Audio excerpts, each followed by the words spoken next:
사랑하는 영락교회 지체들에게 주 안에서 평화 인사를 전합니다. 오늘은 2024년 1월 5일 금요일입니다. 오늘의 묵상 본문은 사도행전 18장 1절로 28절까지의 말씀입니다. 오늘 본문 말씀 18장 1절부터의 말씀은 이렇게 시작합니다. 그 후에 바울이 아덴을 떠나 고린도에 이르러 아테네를 떠나서 발칸반도의 가장 남쪽에 있는 고린도에 이르게 되는 겁니다. 고린도도 이제 역사적으로 굉장히 중요한 도시죠. 원래 헬라가 그리스가 지배하던 도시 가운데서는 이제 아주 중심적인 도시였는데 로마와 전쟁을 할 때 이제 주전 146년인가요? 완전히 파괴가 됩니다. 그 뒤에 100년이 지나서 다시 고린도를 이제 회복시킨 것은 우리가 잘 아는 줄리우스 가이사에 의해서 이 고린도 도시가 다시 세워지게 되죠. 그래서 완전히 로마의 직할 도시가 돼요. 그리고 146년에 주전 패망할 당시에 거기에 살던 대부분의 이제 그리스인들이 헬라인들이 전부 노예로 팔려갔기 때문에 이제 다시 열린 다음에는 물론 헬라인도 있었지만 이제 이탈리아 사람들이 많이 와서 살게 되는 퇴역 군인들이 주로 많이 와서 살았다 그러죠. 군인으로서 20년, 25년 이렇게 복무를 하면 땅을 주는 겁니다. 그 땅을 정복지에 주게 되니까 헬라의 새로운 정복지, 아가야 지방이라고 하는 그리스 발칸반도 남부 지역에 있는 그곳의 주도, 지배 도시가 이제 고린도였죠. 외항에 두 외항 도시를 끼고 있는 그런 아주 교통의 요지고, 그러니까 내륙에 있는 물산이 집합되는 곳이고 또 외부로 보내지고 또 외부의 물산이 들어오는 곳이고 그런 발칸반도의 관문과 같은 곳이기 때문에 고린도는 이제 굉장히 경제적으로 이제 부유한 풍요한 도시가 되는 것이죠. 지금도 그렇죠. 어디나 이 물류가 몰리는 곳, 물류의 중심이 되는 곳 그런 곳이 부유하게 됩니다. 이 유럽의 암스테르담, 무슨 아시아의 싱가포르 이런 도시죠. 그런 도시들이 이제 굉장히 부유해지는 것처럼 이 발칸반도에서는 고린도가 부유한 도시인 거죠. 그래서 이 도시가 부유해지니까 우상 숭배가 아주 창궐하고 성적으로 이제 문란해지는 겁니다. 성적으로 이제 굉장히 타락한 도시였다는 거죠. 코린티아 제스타이라고 하는 말이 이제 헬라 말로 유행했다고 그러는데 고린도 사람이 되다, 고린도 사람 다 됐네 이런 말입니다. 고린도 사람이 되다라는 뜻이 이 성적인 타락을 의미하는 것이었다고 그래요. 근데 그 당시에 로마 문화도 그렇고 그리스 문화도 그렇고 굉장히 성적으로 타락한 문화였습니다. 근데 그 사람들 사이에서도 아이고 저 사람 고린도 사람 다 됐다, 고린도 사람 됐네 이런 것이 극도로 문란한, 성적으로 극도로 문란한 사람을 이제 고린도 사람이라고 그랬다. 우상과 성적, 근데 그 하나죠 사실은. 그 성전 제사라는 것이 집단적인 음행이었기 때문에 그것이 이제 동전의 양면같이 맞닿아 있는 겁니다. 고린도 교회가 얼마나 어려운 사역지였는가라는 것을 보여주고 있죠. 그곳에서 이제 바울이 오랜 시간 이제 목회를 하게 되는 겁니다. 2절에 보면 아굴라라 하는 본도라는 게 폰투스죠.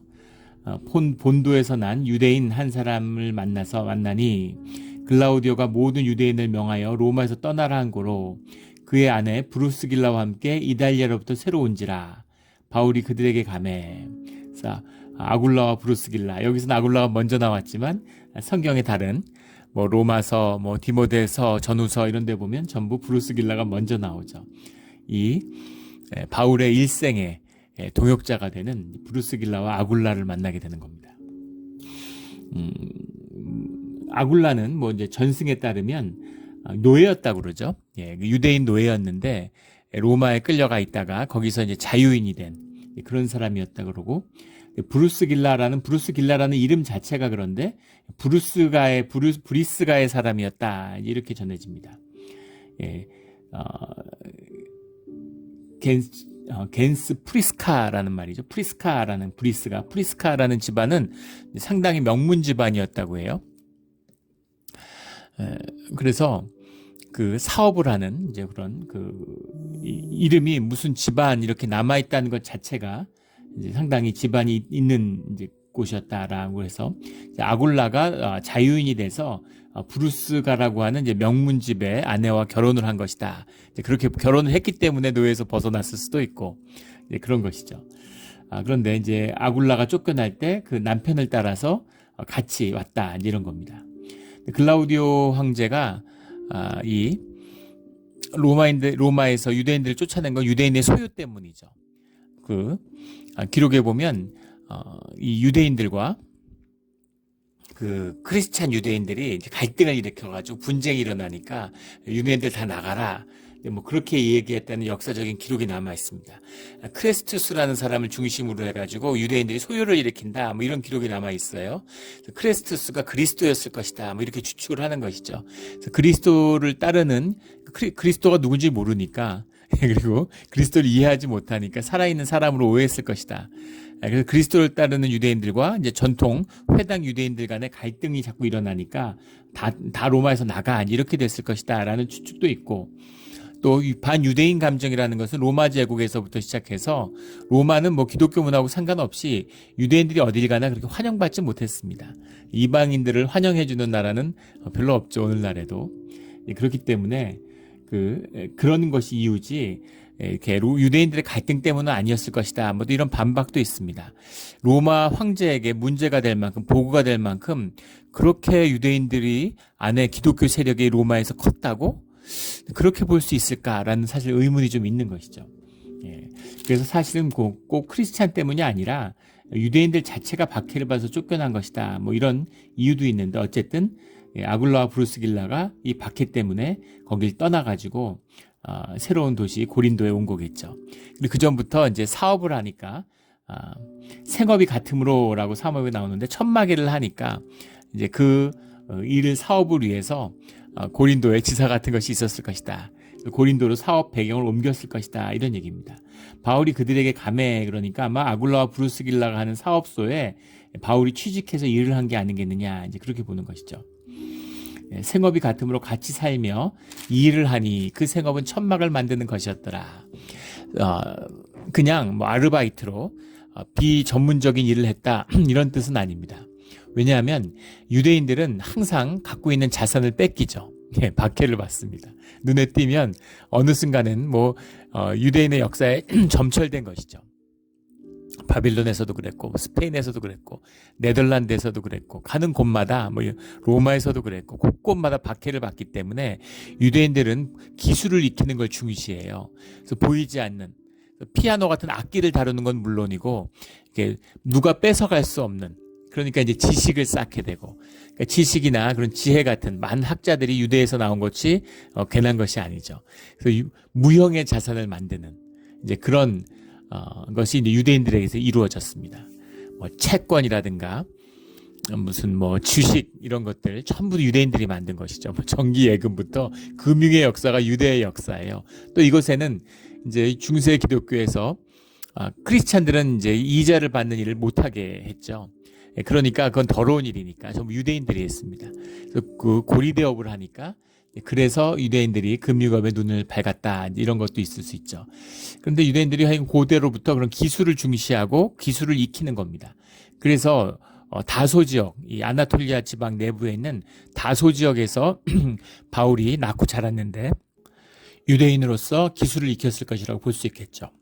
근데 다소는 이런 그 자체가 그 천막을 만드는 산업이 발전된 곳이었다고 합니다.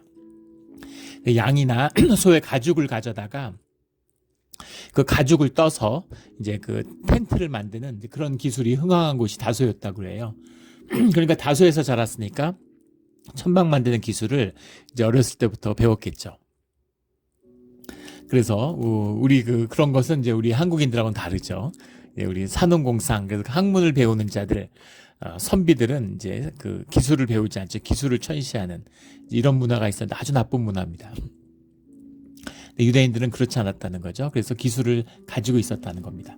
상당히 전문적인 일생 가운데 항상 생업으로 이 천막을 만드는 일을 바울이 했다는 거죠. 물론 늘 그랬던 건 아닙니다. 오늘 본문에도 나오지만 이 실라와 디모데가 마게도냐로부터 와서 헌금을 전하니까 고린도 교회에서 사역을 하는 동안에는 또 그 데살로니가의 그 도움으로 그렇게 그 말씀을 전파하는 일에만 전념할 수 있었죠. 그런 말씀들이 이제 고린도서 같은 거 읽어보면 잘 나오죠. 그래서 그런 일을 이제 천막을 지으면서 안식일마다 바울이 회당에서 강론하고 유대인들과 헬라인을 권면하니라. 역사의 기록에 보면 고린도에는 회당이 하나밖에 없었다 그러죠. 그러니까 늘 하던 대로 이 안식일마다 가서 본인도 예배를 드리러 가는 것이고, 가서 이제 말씀을 전하고 강론도 하고. 근데 대부분이 이제 헬라인이고 소수의 유대인이 있었다고 합니다. 그러니까 이방인들에게 이제 주님의 복음을 전파하는 것이죠. 5절에 신라와 디모데가 마게도냐로부터 내려오매 데살로니가에서 돌아온 곳이죠. 서로 합류하게 된 겁니다. 바울이 하나님의 말씀에 붙잡혀 유대인에게 예수는 그리스도라 밝히 증언하니, 하나님 말씀에 붙잡혀라는 것이 이제 은혜가 더했다. 이때 더 하나님의 말씀에 집중하게 됐다. 늘 하나님의 말씀에 붙들려 있죠. 하나님의 말씀에 붙잡혀라는 말이 전업으로 일을 하면서 말씀을 전한 게 아니라 말씀을 전하는 일에, 말씀을 준비하는 일에를 풀타임으로 했다는 얘기입니다. 그렇게 전업으로 말씀을 증거하게 되었다. 이런 뜻이죠.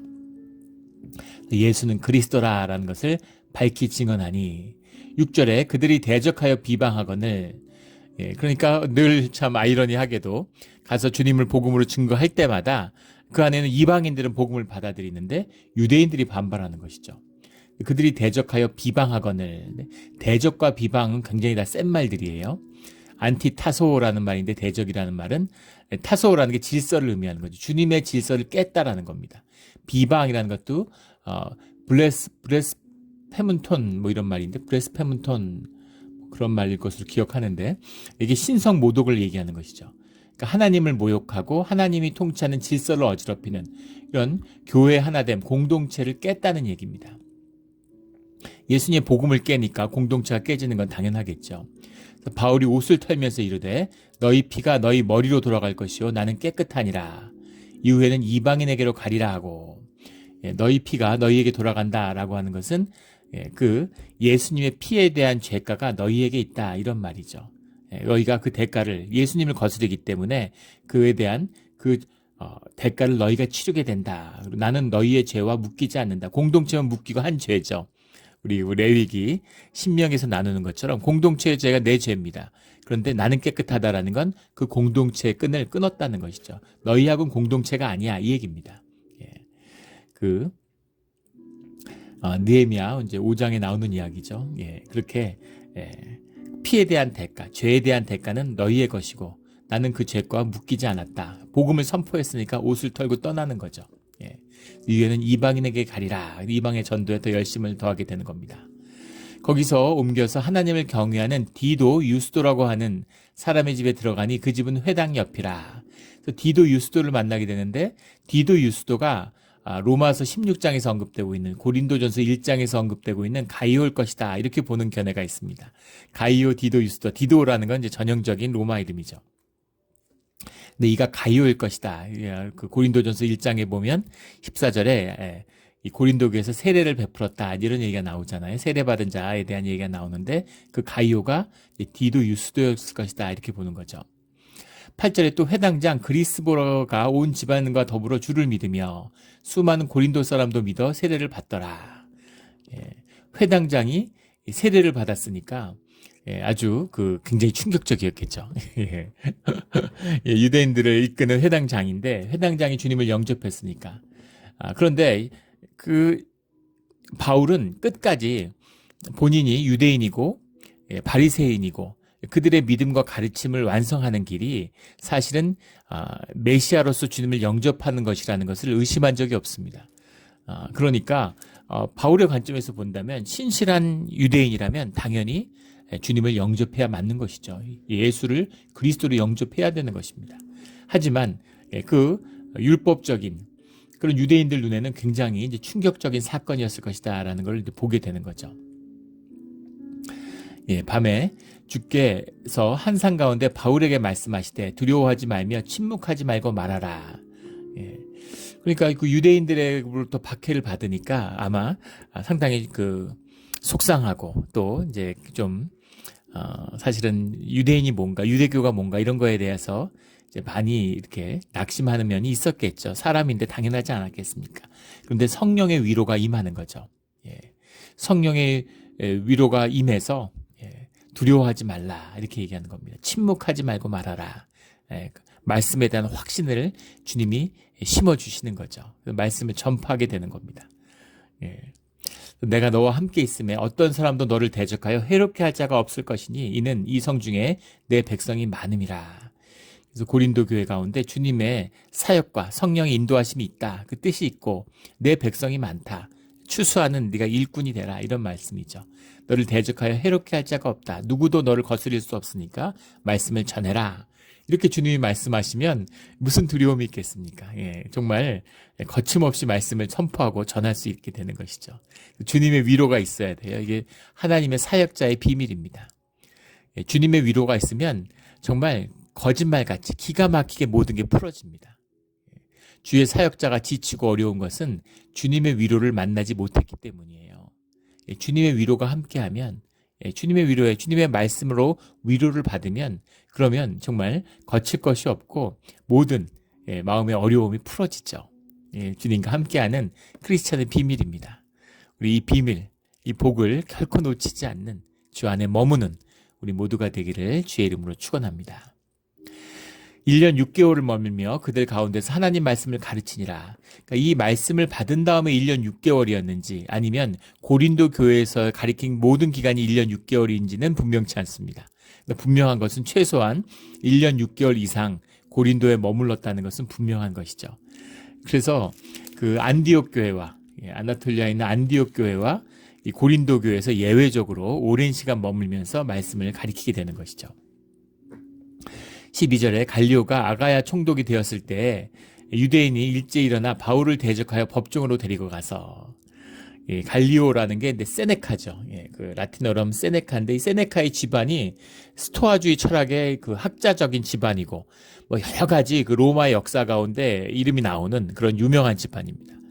이 갈리오의 그 형제 중에서도 유명한 철학자가 나고 아버지도 그렇고 뭐 그런 이 연설하는 그런 어떤 뭐 수리학, 그런 어떤 사변술 같은 것을 가리키는 또 그 철학을 가리키는 또 작가기도 하고 그 시대는 그런 걸 다 하죠.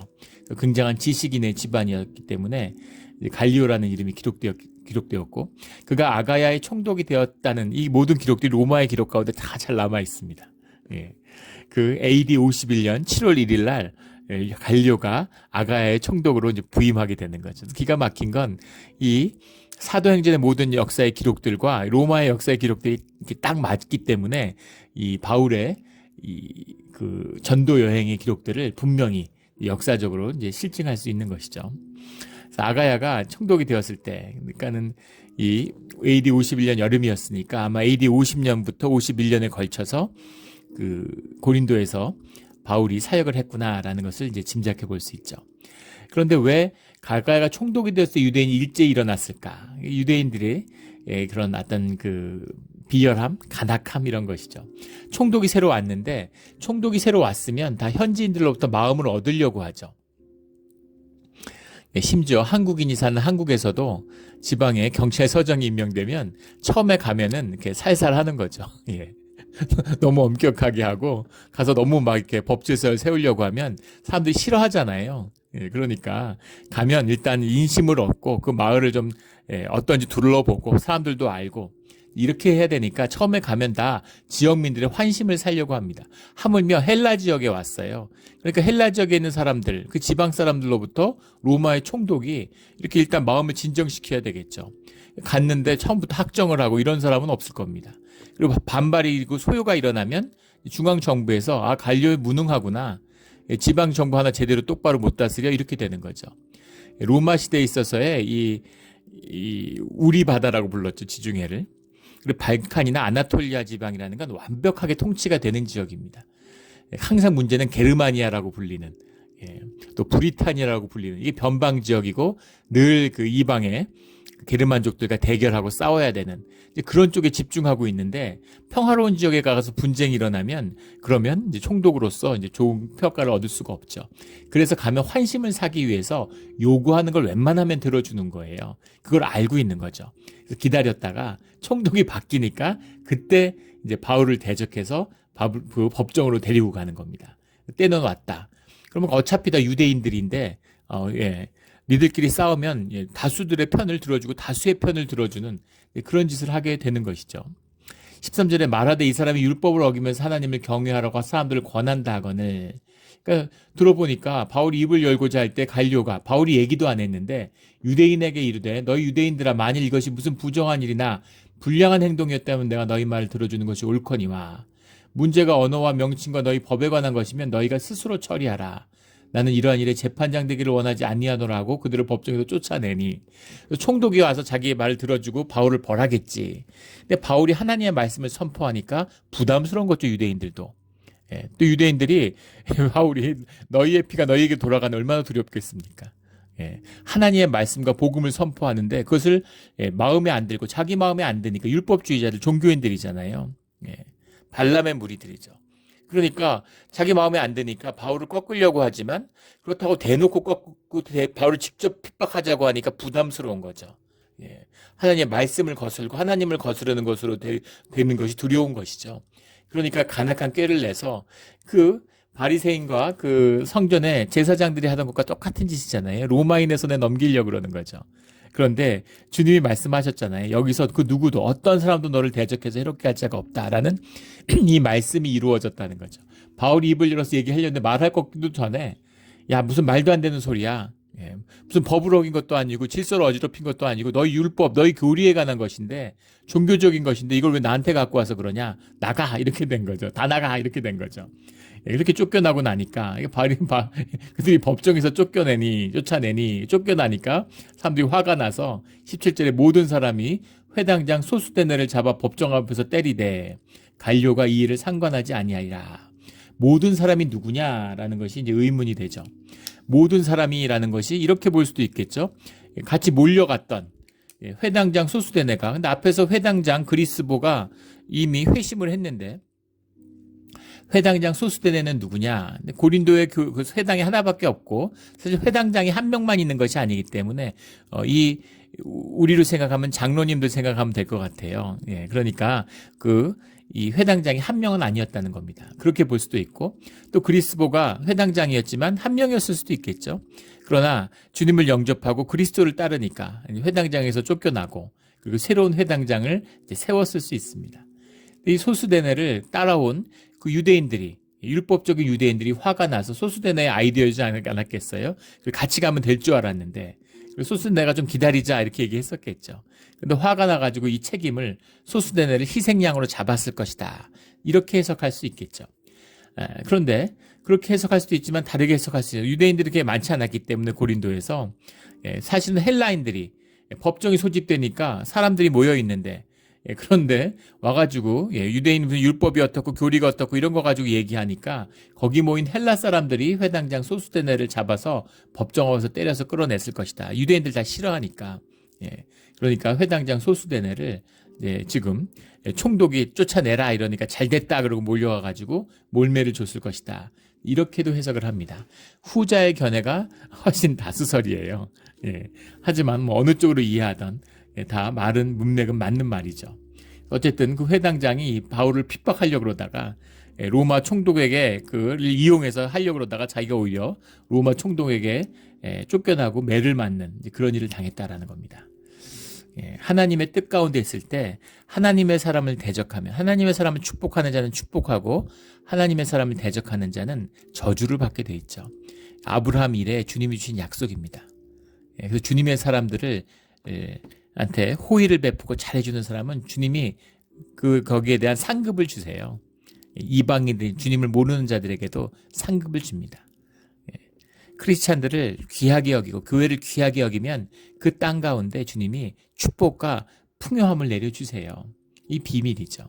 이 비밀입니다. 이 대한민국의 비밀이에요. 세상에서 가장 가난하던 나라였는데 이렇게 세계에서 알아주는, 손에 꼽히는 부국이 된 비밀이 거기 있는 것이죠. 그리고 지금 어렵죠. 계속 어렵습니다. 그러나 주님의 은혜가 없으면 당장 무너져도 이상할 게 없는 나라예요. 그러나 주님의 은혜 가운데 있으면, 주님이 붙들고 계시면 그 모든 어려움을 딛고서 또 일어나는 것이죠. 그게 미국의 역사예요. 미국에 좋은 사람만 왔습니까? 온갖 유럽에 정말 나쁜 사람들은 다 모였죠. 그러나 믿음을 가지고 예배를, 신앙의 자유를 찾아서 온, 예배를 찾아서 온 퓨리탄들이 세운 나라이기 때문에 주님이 축복하시는 거죠. 동토의 땅, 처음에 오던 해에 사람의 절반이 굶어 죽었어요. 가난의 땅, 아무도 거들떠보지 않는 땅, 그 땅이 풍요의 땅이 되는 이 비밀이 주님의 축복 가운데 있는 것이죠. 이 축복을 늘 누리며 살아가는, 주님의 품 안에 머무는 그런 주의 자녀들이 되시기를 주의 이름으로 축원합니다. 18절에 바울은 더 여러 날 머물다가 형제들과 작별하고 배 타고 수리아로 떠나갈새, 지금의 시리아 지역으로 이제 돌아가는 것이죠. 더 여러 날 머물다가, 이게 참 재밌는 말씀이죠. 이 바울의 그 사도행전이나 바울의 그 삶의 여정을 보면 고난이 닥칠 때 고난을 피해 도망가지 않습니다. 늘 고난을 당해요. 고난을 당하고 고난이 끝난 다음에 떠납니다. 그게 이제 바울의 여정의 특징이죠. 또 고난이 있고 위협이 있으면 그거 알잖아요. 그리고 사람들이 다 얘기할 거 아닙니까? 그러면은 인간의 지혜가 있으면, 세상의 지혜가 있으면 그걸 피해서 먼저 떠나야 되지 않겠어요? 그러지 않는다는 겁니다. 늘 떠나야 할지 말지 주님 안에서 뜻을 구하고, 또 고난이 입으면 고난을 받고, 말씀이 중심에 있으니까 고난을 받고 안 받고는 중요한 것이 아닌 것이죠. 그래서 여러 날을 머물다가 고난이 지나간 다음에, 그 다음에 주님의 뜻 가운데서 형제들과 작별하고 배를 타고 수리아로 떠나가는 것이죠. 브루스길라와 아굴라도 함께 하더라. 바울이 일찍이 서원이 있었으므로 갱그레아에서 머리띠를 깎았더라. 이게 무슨 말일까? 지금 시리아로 돌아가는데 이제 브루스길라 아굴라가 동역자가 되어가지고 함께 떠나는 것이죠. 그런데 일찍이 서원이 있었으므로 갱그레아에서 머리를 깎았더라. 이것에 대한 여러 가지 신학적인 논쟁이 있는데, 논쟁을 할 게 뭐 있겠어요? 민수기 6장에 나오는 나실인의 서원을 얘기하는 거죠. 주님께 한 서원이 있었던 겁니다. 바리새인이니까, 유대인이니까, 베냐민 지파의 사람이니까, 유대인 중에 유대인이니까, 히브리 사람 중에 히브리 사람이니까 당연히 자기 신앙 안에서 그 나실인의 서원을 한 거죠. 주님 앞에 이렇게 이러이러한 걸 주님의 이름으로 지키겠습니다 라는 것을 서원을 했고, 그리고 그 서원을 주님 안에서 성취되었음을 주님 앞에 고백하는 의미로 머리를 민 것이죠. 머리를 깎았더라. 이거 뒤에 가면 왜 머리를 깎았을까? 왜 이때였을까 하는 것을 의미도 보게 됩니다. 그런데 왜 이것을 불편하게 하냐면, 이 머리를 밀었다고 하는 나실인의 서원을 지금 주님을 영접하고 그리스도를 영접한 바울이 했다고? 이게 마음에 안 드는 거죠. 그런데 바울이 로마서를 읽어봐도 유대인의 정체성을 버린 적이 없어요. 바울은 유대교의 완성이 기독교의 완성과 하나라고 보는 것입니다. 그 당연한 얘기 아니겠습니까? 구약에서 기다렸던, 그 이사야서에서 증거했던, 아니 뭐 창세기서부터 쭉 나오잖아요. 그 모든 메시아의 대망, 그것이 예수 그리스도로 성취되었다라고 하는 믿음을 갖고 있는 것이, 그것이 우리의 믿음이죠. 근데 자꾸만 그 종교적으로 유대교하고 기독교는 다르고 이미 이것이 분리되었기 때문에 기독교의 정체성을 가지고 있었지 이제 유대교하고는 상관없다 이렇게 유대교하고 상관없으면 왜 가는 곳마다 유대교 회당을 찾아갔겠습니까? 그렇지 않은 것이죠. 유대교와 기독교가, 유대교의 사람들이라면, 진짜 너희가 유대인이라면, 네가 이게 여호와 신앙이 진짜라면 그러면 예수를 영접해야 돼. 이것이 바울의 가르침이죠. 그래서 바울이 나실인의 서원을 했다는 것이 전혀 이상할 것이 없어요. 이걸 불편해하는 것이 오히려 기독교가 종교화되기 때문에 일어나는 일이죠. 머리를 깎는 이제 서원이 있었기 때문에 그것을 갚는, 그것을 이제 또 푸는 이제 그런 머리를 깎는 나실인의 그 예식을 행했다라는 겁니다. 19절에 에베소에 와서 그들을 거기에 머물게 하고 자기는 회당에 들어가 유대인들과 변론하니, 또 돌아가기 위해서 이제 에베소라고 하는 발칸 반도에서 배를 타고 이제 그 아나톨리아 반도로 건너온 것이죠. 에게해를 건너온 거예요. 에베소로 들어온 겁니다. 그들을 거기 머물게 하고, 그래서 그들이라고 하는 건 이제 같이 온 일행들을 말하는 거죠. 자기는 회당에 들어가서 유대인들과 변론하니, 그러니까 가는 곳마다 말씀에 붙들려 있으니까 잠시라도 틈이 나면, 때가 되면, 그리고 당신이 이제 안식일을 맞으니까 이제 회당에 찾아가는 거죠. 그래가지고 거기서 유대인들에게 변론을 하고 하나님의 말씀을 선포하는, 복음을 선포하는 일들을 게을리하지 않았다라는 겁니다. 여러 사람들이 더 오래 있기를 청하되 허락하지 아니하고, 작별하여 만일 하나님의 뜻이면 너희에게 돌아오리라 하고 배를 타고 에베소를 떠나. 이것도 재밌는 거죠. 에베소에서는 사역이 잘 됐어요. 말씀이 쫙쫙 받아들여지는 겁니다. 그러니까 빨리 떠나게 되는 거죠. 이게 또 사도 바울의 특징이에요. 예. 상식적으로, 인간적으로 생각하면 사역이 잘 되는 곳에서 오래 머물지 않겠습니까? 예, 거기서 나무가 쑥쑥 자라고 생명이 자라고 열매가 맺히는 걸 보면 또 거기는 사역하기가 좋잖아요. 그런데 좋은 곳이면 빨리 떠나고, 힘든데, 예, 힘든 곳에 있으면, 고린도 같이 힘든 데 있으면, 예, 힘든 데 있으면 거기서 열심을 다해서 말씀을 전하는 거죠.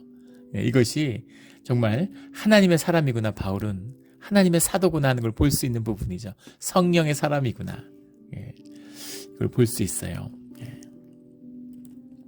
예전에 제가 섬겼던 교회 가운데 이제 큰 부흥이 있었는데, 그 목사님이 연약한 그런 목자였습니다. 근데 주님의 은혜가 함께해요. 그 비밀이 참 궁금했죠. 그 목사한테 그거를 여쭤본 적이 있어요. 근데 목사님이 아무것도 없다고 이렇게 말씀하시죠.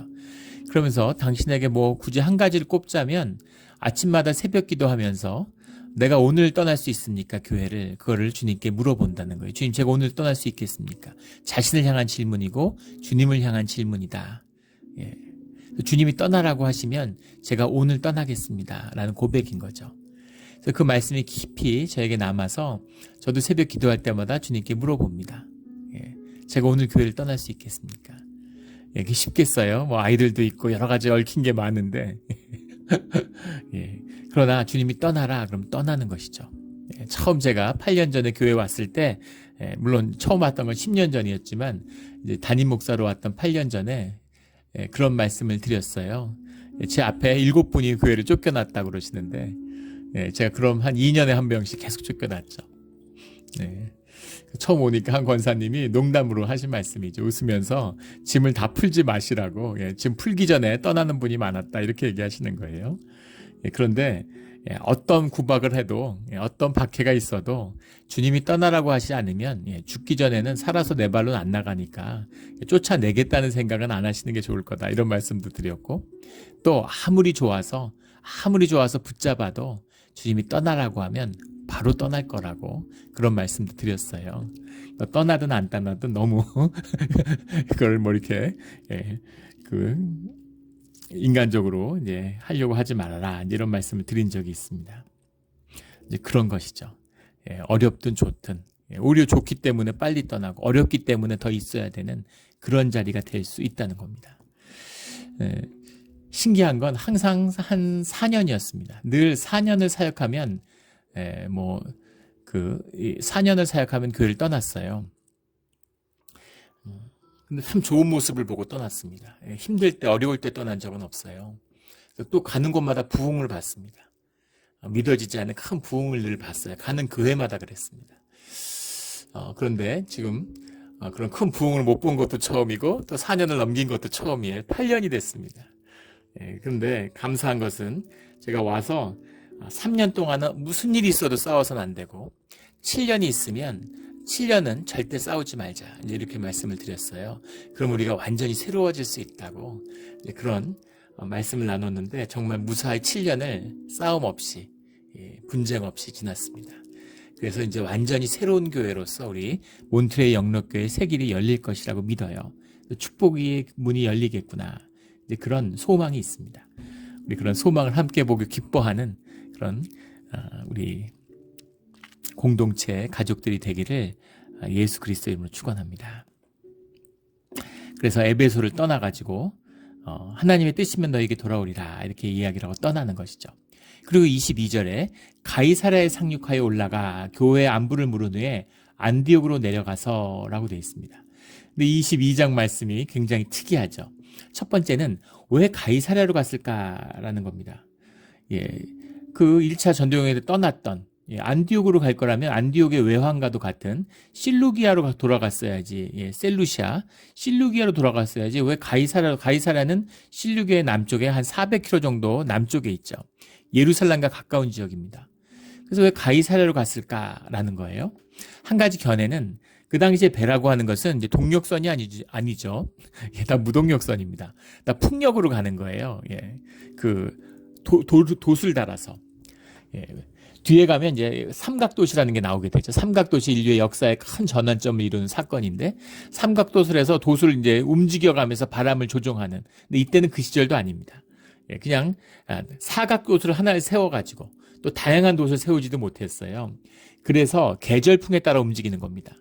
그래서 바울의 선교여행을 봐도 그렇지만 늘 계절을 따라 움직여요. 어디에 가서 머물고 어디가 떠날 때 계절의 작용도 함께하고 있는 것이죠.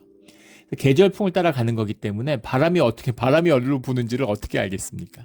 그래서 그때 따라서 바람에 따라서 이런 일이 흔했다는 거죠. 엉뚱한 곳에 가는 곳이.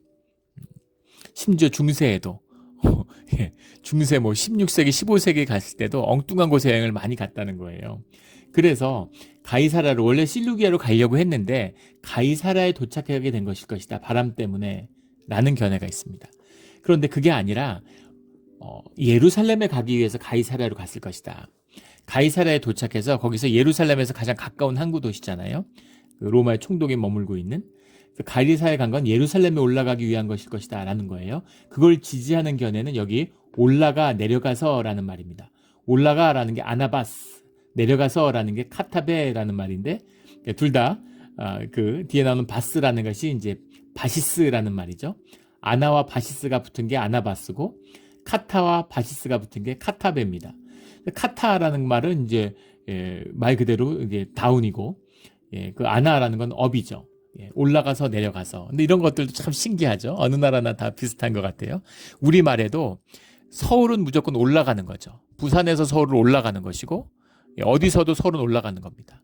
평양에서 왔던, 강릉에서 왔던 어디나 올라가요. 지형의 높고 낮음 또는 위도의 높고 낮음을 이야기하는 것이 아니죠. 의정부라고 해서 서울에서 의정부로 올라가지 않죠. 서울에서 의정부로 내려가는 겁니다. 원통이든 문산이든 다 내려가는 것이고 서울로는 올라가는 거죠. 예루살렘도 똑같다는 겁니다.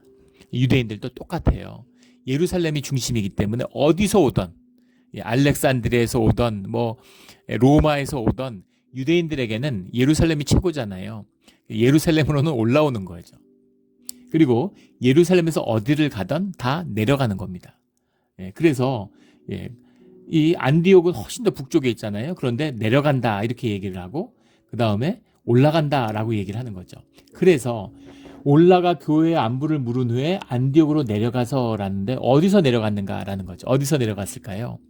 그렇게 쓰진 않았지만 예루살렘에서 내려갔을 거라는 겁니다. 그리고 누가가 사도행전을 쓸 때 특징적인 것인데 자기가 직접 경험하지 않은 사실은 굉장히 간결하게 쓴다는 거예요. 그래서 예루살렘에 왜 갔을까? 이제 선교를 하고 왔으니까 1차 선교 여행 때처럼 또 이 안디옥에서의 선교를 처음에 예루살렘에 보고할 때처럼 이 선교 여행, 이방에 선교했다는 것에 벅차서 그리고 이방인들이 얼마나 복음을 잘 받아들이는가에 대해서 벅차서 예루살렘 교회에다가 그 이야기를 전하려고 했을 것이다 라는 거죠. 또 하나는 이 민수기에 나오는 것처럼 이 앞에 나오는 갱그리에서 머리를 왜 깎았을까? 성전에 가서 태우는 겁니다. 주님과의 서원을 제가 지켰습니다 라고 하는 서원의 완성을 주님께 보고하는 것이 성전에 가서 머리를 태우는 거예요. 그래서 그 머리를 왜 잘랐을까? 예루살렘에 가기 전에 자른 것이죠. 그래서 그 예루살렘에 바치기 위해서 머리를 잘랐을 것이다 이렇게 볼 수 있는 겁니다. 그러니까 가이사라에서 안디옥으로 내려가지는 않죠. 만약에 가이사라에서 안디옥으로 지리상 이동이었다면 차라리 올라갔다고 표현하는 게 맞을 겁니다. 그래서 예루살렘에 들렸다 내려간 것이다 이렇게 주장하고 있는 것이죠. 일리가 있어 보이지 않습니까? 네, 그럴 것 같죠. 그렇지 않을까 싶어요. 예루살렘이라고 쓰진 않았지만 아마 가이사라에 도착해서 예루살렘으로 갔다가 예루살렘에서 다시 안디옥으로 내려갔을 것이다. 이걸 알 수 있겠죠. 얼마 있다가 떠나 갈라디아와 부르기아 땅을 차례로 다니며 모든 제자를 굳건하게 하니라. 갈라디아와 부르기아가 또 나오죠. 예. 우리 앞에서도 한번 나누었던 것처럼 2차 전도 여행을 떠나기 전에 예, 또 아시아로 가려고 하는, 그러니까 뭔가 이 부르기아 지방으로 이 복음을 전하고 싶은 그런 마음이 있었을 것 같아요. 또 다소에서 자랐으니까. 예, 그 아나톨리아 북부 지방에 복음을 전파하고자 하는 마음, 또 자기가 익숙한 곳이고 잘 아는 곳이니까. 근데 주님은 잘 모르는 곳으로 예, 이 헬라 지방으로, 예, 발칸반도 쪽으로, 또 로마로 이렇게 복음을 전하는 반대로 시키시는 거죠. 주님의 인도하심의 일이기도 한 것 같아요. 예, 제가 그런 말씀을 들었는데, 예, 많은 믿음의 이제 선배들이 하나님이 사역을 시키실 때는 항상 못하는 것부터 시키신다고 그런 말씀을 들었습니다. 예, 제일 못하는 것부터, 잘하는 것부터 시키는 게 아니라 못하는 것부터 시킨다는 거죠. 근데 제 경험에도 그런 것 같습니다. 제가 처음에 교회를 갔을 때, 처음에 교회를 출석했을 때 목사님이 부르셔가지고 저보고, 그때는 이제 젊었으니까, 청년이니까 유치부에 가서 율동교사를 하라는 거예요, 교사를. 근데 유치부에 갔는데 율동교사를 하라고 했으면은 아마 그때 상태에서는 교회를 안 나오지 않았을까 싶어요. 처음에 교사를 하라고 그래서 순종하는 마음으로 교사를 맡았습니다. 유치부에 갔는데 문제는 남자애들이 율동을 따라하질 않아요. 남자애들이 다 팔짱을 탁 끼고 앉아가지고 이제 6, 7살 된 애들이 유치부에서는 이제 그 나이가 많은 거죠. 그래서 뭔가 이렇게 율동 따라하는 거를 율동 선생님들이 다 여선생님들이니까 그걸 좀 이렇게 부끄러워하는 거죠. 따라하는 걸 또 남자답지 못하다고 생각하는 것 같아요. 예, 그래서 그 유치부 전도사님들하고 같이 이렇게 회의를 하는데 남자 율동 교사가 있어야 되겠다, 이런 결론이 나왔습니다. 근데 남자가 저밖에 없었어요. 다 여선생님들이고 저희 집사람하고 저 둘 다 같이 교사를 했는데, 그래서 제가 율동 교사를 했습니다. 아마 우리 교인들은 상상이 되시지 않을 거예요, 제가 율동하는 모습이. 저도 상상이 안 됩니다. 율동 교사를 한 1년 반 정도 했는데, 예, 그래서 참, 야, 주님은 정말 못하는 것부터 시키시는구나. 그런 생각이 들었습니다. 제가 전도사가 된 다음에는 목사님이, 제가 이제 늦게 주님을 믿고 30이 넘어서 주님을 영접했으니까, 예, 이렇게 이제 처음 교회 나오는 사람들, 이런 사람들을 이렇게 대하는, 섬기는 이제 그런 은사가 있을 것이라고 이제, 지레짐작을 하신 거죠. 그래서 저를 새신자부를 맡겼습니다. 이상하게 늘 새신자부를 맡았어요. 주님의 인도하심인 것 같기도 하고 부르심인 것 같기도 합니다. 그런데 문제는 뭐냐면, 제가 이제 지금은 많이 바뀌어서 이 정도지, 원래 굉장히 내향적인 사람입니다. 그래서 혼자 있는 거 좋아하고 책 보는 거 좋아하고 이제 그런 스타일이에요. 사람 만나는 거 이런 걸 별로 좋아하지 않습니다. 그런데 교회에 있으니까 매주 새로운 사람을 만나는 거예요, 새신자를. 그리고 교회가 그때 부흥할 때였습니다.